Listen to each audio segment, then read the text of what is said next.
السلام علیکم جی، کیا حال چال ہے آپ سب لوگوں کے؟ میں امید کرتی ہوں کہ آپ سب بالکل ٹھیک ہوں گے، خیریت سے ہوں گے۔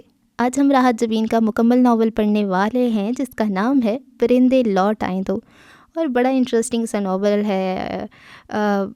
ایک آپ کو دوسرے زمانے میں لے جائے گا، خیر ابھی بھی ویسے ہی زمانے لیکن گاؤں میں لے جائے گا آپ کو، گاؤں میں کیسے زندگی گزرتی ہے، اور بڑا انٹرسٹنگ سا ہے، اچھا لگے گا آپ کو۔ بس یار زیادہ بات نہیں کرتے، پھر وہ سسپنس خراب ہو جاتا ہے، بس ناول پڑھیں، بلکہ سنیں آپ لوگ، میں ہوں نا پڑھنے کے لیے۔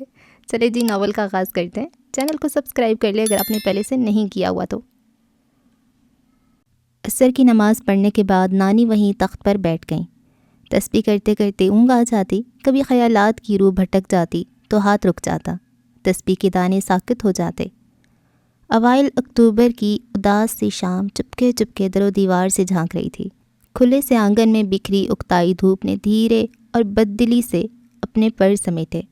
واپسی کا سفر شروع ہوا تو نیلا خاموش عنبر ان کے پرندوں کے پروں کی پھڑپھڑاہٹ اور چہکاروں سے بھر گیا۔ واپسی کا سفر کتنا خوشگوار ہوتا ہے، خوشی ہنستے کلکارتے جھرنے کی طرح وجود میں بہنے لگتی ہے۔ جامن کی شاخوں پر پڑے جھولے پر کوئی ننھی سی چڑیا رستہ بھول کر آ بیٹھی۔ نرم دھوپ میں اونگتے پتوں نے آنکھیں کھول کر اس اجنبی مگر مانوس مسافر کو خوش آمدید کہا۔ اس کے ننھے وجود سے جھولا دھیرے دھیرے ہلنے لگا تھا۔ کیسی رونق ہوتی تھی اس آنگن میں۔ آنگن میں پھیلی چپ دھیرے سے مسکرائی۔ نانی نے ایک سردا بھری۔ ادھر کونے میں سولت آرا اپنی گڑیوں کا بیاہ رچایا کرتی۔ اسکول سے آتے ہی بستہ تختی ایک طرف پھینک کر گڑیوں کی فکر لاحق ہو جاتی۔ ہائے اللہ، اماں میری منو گڑیا کی لونگ گر گئی ہے۔ منو گڑیا اپنی ننھی سی ناک سکیڑے بٹر بٹر دیکھ رہی ہوتی۔ پورے گھر میں لونگ کی ڈھنڈیاں مچ جاتی۔ آنگن میں جامن کے پاس تخت کے نیچے چار پائیوں کے اوپر اب ننھی سی لونگ کہاں لڑک گئی کون جانے۔ سولت آرا کی پہلے آنکھیں ڈبڈبائیں، پھر وہ پھپک پھپک کر رونے لگتی تو شوکت صاحب لپک کر اسے گود میں اٹھا لیتے، مگر وہ بن بادل برسات تب تک نہ رکتی جب تک اماں اٹھ کر منو گڑیا کی ناک پہ ننھا سا سنہری موتی نہ ٹانک دیتی۔ اتنا ڈھیر سارا وقت کیسے گزرا پتہ بھی نہ چلا۔ گڑیا کا بیاہ رچاتے رچاتے وہ خود بیاہ کر فیصل آباد چلی گئیں۔ نانی نے اس کی ساری گڑیاں سنبھال کر صندوق میں رکھ دیں۔ جب بھی دل اداس ہوتا وہ صندوق سے ساری گڑیاں نکال کر تخت پہ پھیلا دیتی اور منو گڑیا کی ناک کی لونگ تلاش کرنے لگتی۔ آنگن میں جامن کے درخت کے پاس تخت کے نیچے چار پائیوں کے اوپر ننھی چڑیا نے اپنے پروں کو دھیرے سے پھڑپھڑایا اور لمبی اڑان بھر کر آسمان کی وسعتوں میں گم ہو گئی۔ نانی کی نگاہیں بھٹک کر جھولے پہ رک گئیں۔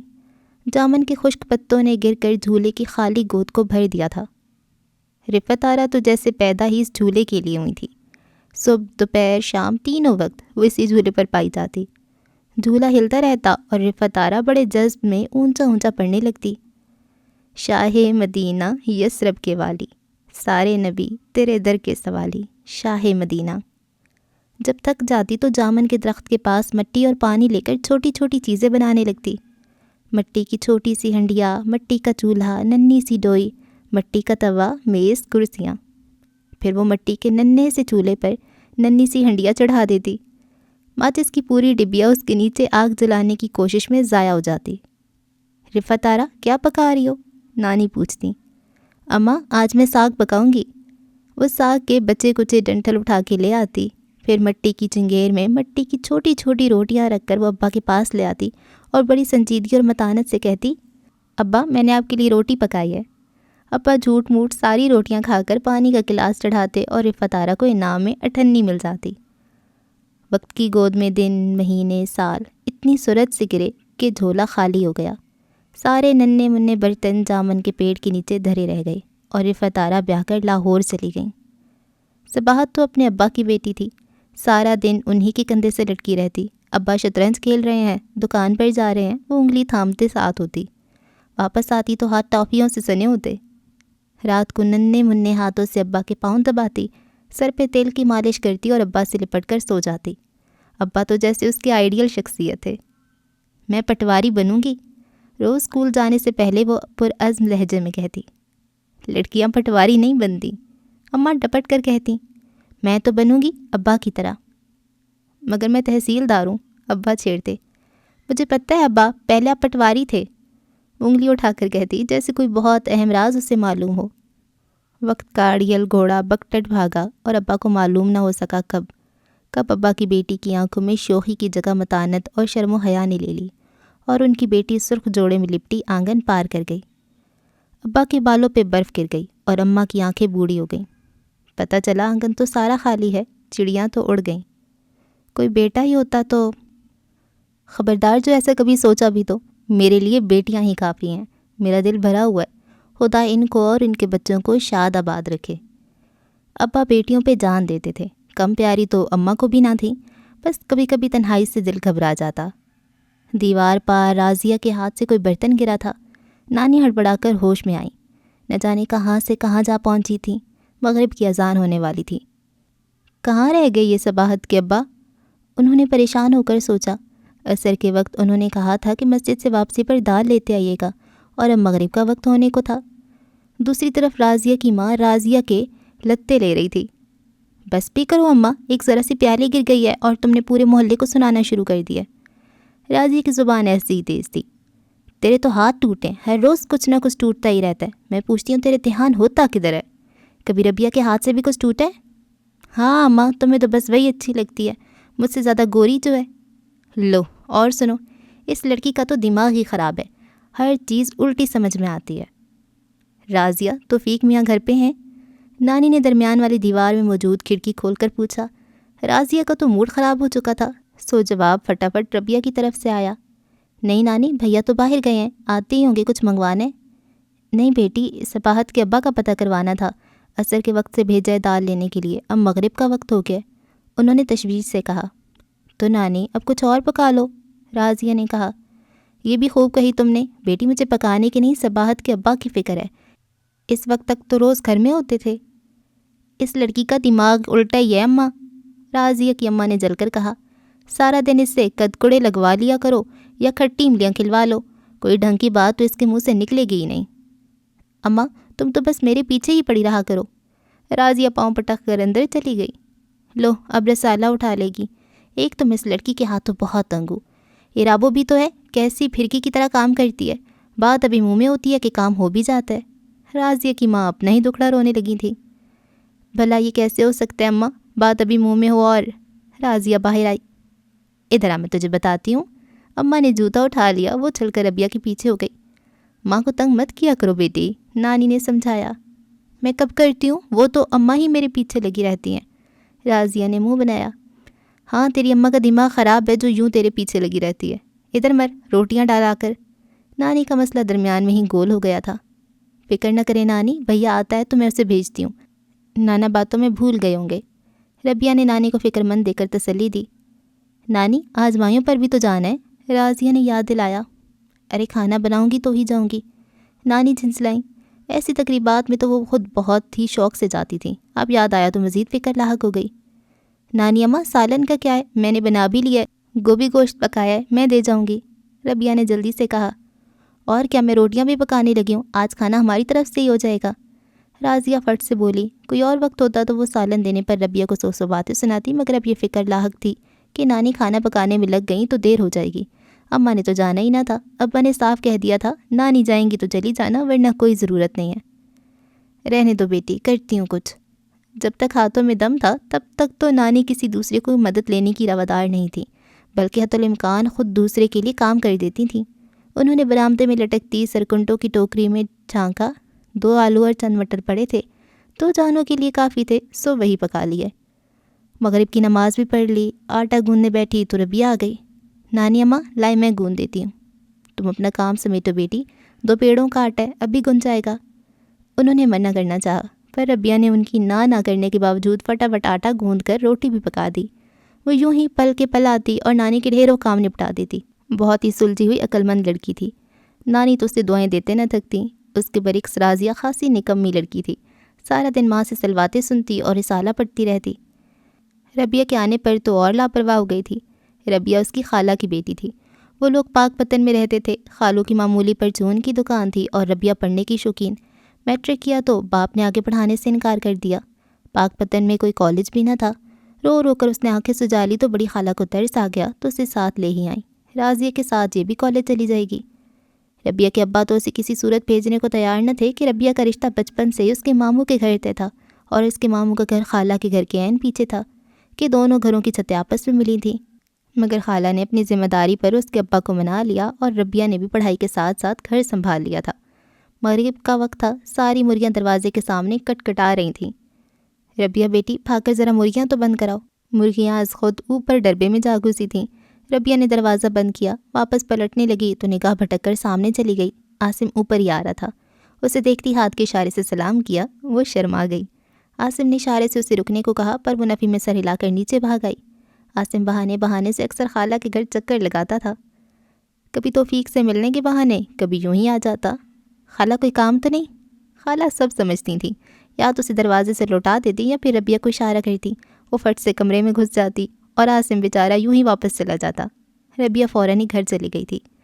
عشاء ہونے میں تھوڑی دیر تھی جب وہ واپس آئے۔ کیا ہو گیا صباحت کے ابا، کب سے نکلے ہو؟ یہ وقت آ گیا، کوئی گھر کی فکر بھی ہے کہ نہیں؟ نانی نے انہیں دیکھتے ہی غصہ دکھایا۔ کیا ہوا نیک بخت، کیوں آتی گلے پڑ گئی ہو؟ ذرا شیخ صاحب کے ہاں باتوں میں لگ گیا تھا۔ باتیں بگاڑتے رہنا، دال کہاں ہے؟ ان کے دونوں ہاتھ خالی دے کر نانی کو خیال آیا۔ کون سی دال؟ اللہ رے معصومیت، اب اس عمر میں بھنی ہوئی دال تو کھانے سے رہی کہ منہ میں ایک دانت بھی نہیں۔ ماش کی دال لانے کو کہا تھا، ایک پاؤ۔ ایک پاؤ ماش کی دال کیا کرنی تھی تم نے؟ وہ الٹا بگڑے۔ بارات بلوا رکھی ہے میں نے، آدھ پاؤ ایک وقت پکاتی، باقی پھر کسی وقت کے لیے اٹھا رکھتی۔ نانی نے جل کر کہا، لائے ہو یا نہیں؟ خریدی تو میں نے تھی، انہوں نے سوچتے ہوئے کہا، پھر نہ جانے کہاں بھول آیا ہوں۔ یہ بھی خوب رہی، اچھا کچھ پکایا ہے تو لاؤ۔ نانی بڑبڑاتی ہوئی اٹھیں، رکابی میں سالن نکالا، رومال میں لپیٹ کر روٹیاں چنگیر میں رکھی۔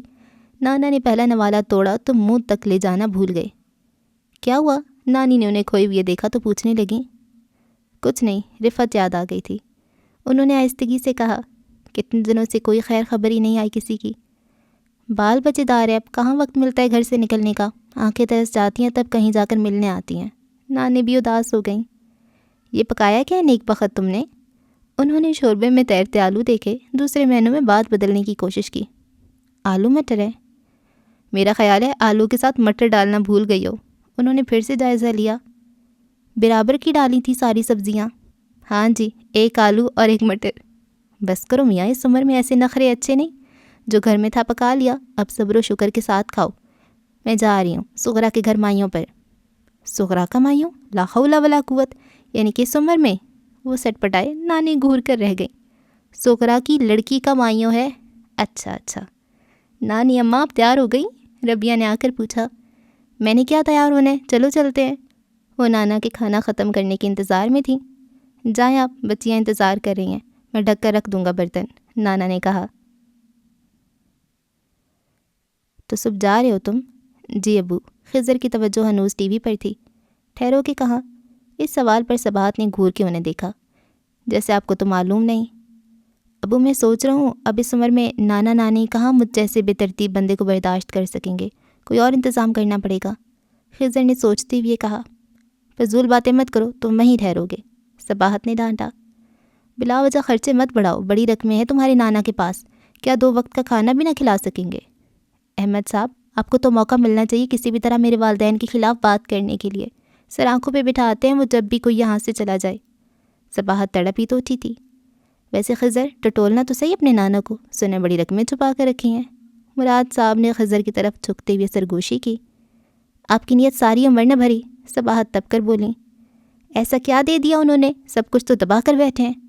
صباحت کو ہمیشہ اپنے شوہر کی اس طرز فکر پہ بہت دکھ ہوتا، مگر وہ نہ جانے کس مزاج کے تھے کہ اکثر جان بوجھ کر ابا اماں کے بارے میں ایسے الفاظ استعمال کرتے تھے کہ صباحت تڑپ کے رہ جاتی۔ عجیب لالچی سی طبیعت تھی ان کی۔ کیا دبا کر رکھنا تھا انہوں نے، جو کچھ تھا سبھی بہنوں پہ لٹا دیا۔ صباحت نے افسردگی سے کہا۔ کوئی بیٹا ہوتا تو اس کے لیے چھپا کر رکھتے۔ تحصیلدار تھے، لاکھوں نہیں تو ہزاروں تو کمائے ہوں گے۔ انہوں نے جیسے صباحت کی بات سنی ہی نہ تھی۔ صباحت نے زخمی نظروں سے ان کی طرف دیکھا۔ خضر کو بھی باپ کی ایسی باتیں اچھی نہیں لگتی تھیں، مگر وہ ان باتوں میں کم ہی دخل دیتا تھا۔ اس وقت بھی وہ یہی سوچ رہا تھا کہ آج شام کو اسے ضروری شاپنگ کر لینی چاہیے۔ جب دھیان دیا تو صباحت نہایت دل گرفتگی سے کہہ رہی تھیں، ساری عمر حرام کا ایک لقمہ تک نہیں لایا ابا گھر میں، ہمیشہ حق حلال کا کمایا اور کھلایا اپنی اولاد کو۔ سب جانتا ہوں ان حق حلال کی کمائیوں کو، زمین کے ایک ٹکڑے کا انتقال کرنا ہو تو کھال کھینچ لیتے ہیں یہ لوگ۔ ابو لیو دس ٹاپک۔ خضر کو معلوم تھا اب امی نے بیٹھ کے رونا شروع کر دینا، سو فوراً بول اٹھا، میں سب معلوم کر لوں گا کہ نانا کے پاس کتنے خزانے دفن ہیں۔ مراد صاحب فاتحانہ نظروں سے صباحت کو دیکھتے ہوئے باہر چلے گئے تو صباحت خضر پہ برس پڑیں۔ شرم تو نہیں آتی باپ کے ساتھ مل کر نانا کے خلاف ایسی باتیں سوچتی ہوئی ہے؟ امی آخر سیز فائر بھی تو کروانا تھا، ابھی آپ دونوں کے درمیان جنگ عظیم سوم شروع ہو جاتی۔ مجھے پتہ ہے نانا ایسے نہیں ہے۔ خضر نے انہیں ساتھ لگا کر تسلی دی۔ آخری جملے نے خاطر خواہ کام کیا، فوراً سیدھی ہو کر بیٹھیں اور نصیحتوں کی پٹاری کھول دی۔ دیکھو وہاں ڈھنگ سے رہنا، نانا کو تنگ مت کرنا، وقت بے وقت گھر گھسنے کی ضرورت نہیں ہے، کھانے پینے سونے جاگنے کا ایک وقت مقرر کر لینا۔ اب میری اماں میں اتنا دم خم نہیں کہ تم لوگوں کی خدمتیں کر سکے۔ خضر نے بھی سعادت مندی سے سب نصیحتیں سن لیں۔ جب ذرا صباحت چپ ہوئی تو فوراً کھسک آیا۔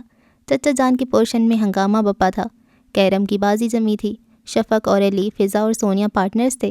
آئیے خضر بھائی، سنیں آپ کوچ فرمانے والے ہیں؟ علی نے نشانہ باندھتے پوچھا۔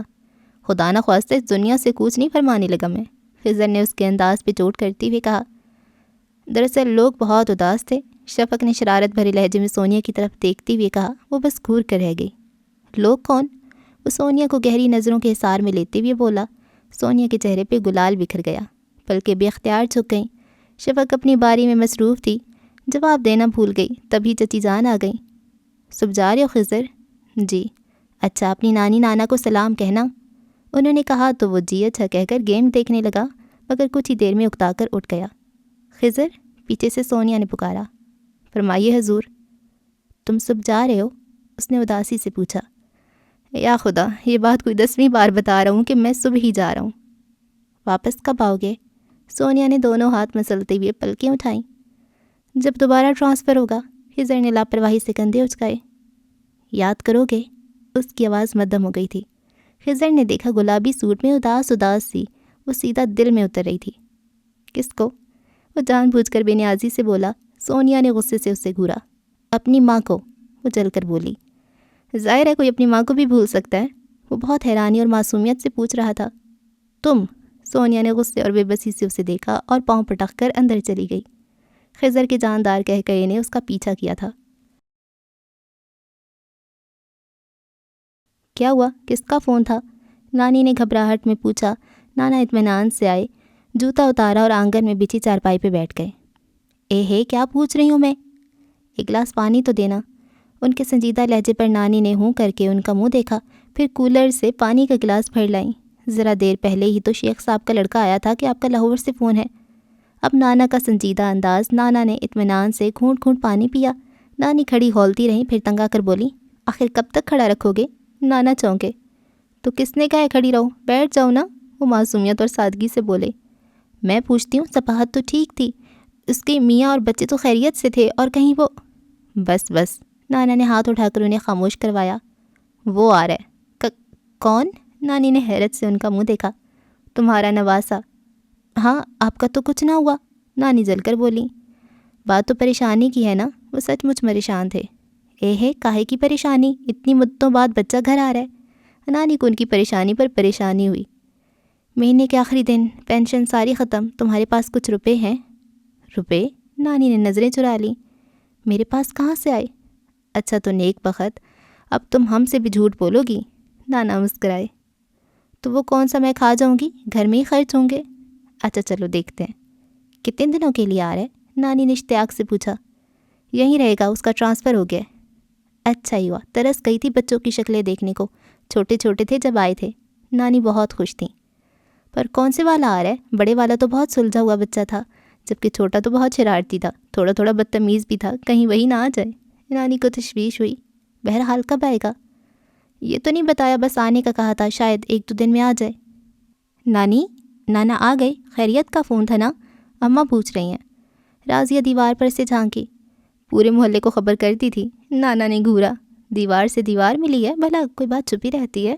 نانی نے کہا۔ نانی اب بتا بھی دیں۔ راضیہ کو سخت چڑھتی ایسی جاسوسی سے۔ اب فون آیا تھا تو کسی کام سے ہی آیا ہوگا، چڑھ جاؤ دیوار پر بے وقوفوں کی طرح، یہ اس کا اپنا خیال تھا۔ ہاں بیٹی، صباحت کا فون تھا، میرا نواسا آ رہا ہے، نانی نے بتایا تو وہ اچھا کہہ کر چلی گئی، اور نانی سوچنے لگی کہ کون سا کمرہ اس کے لیے صاف کیا جائے۔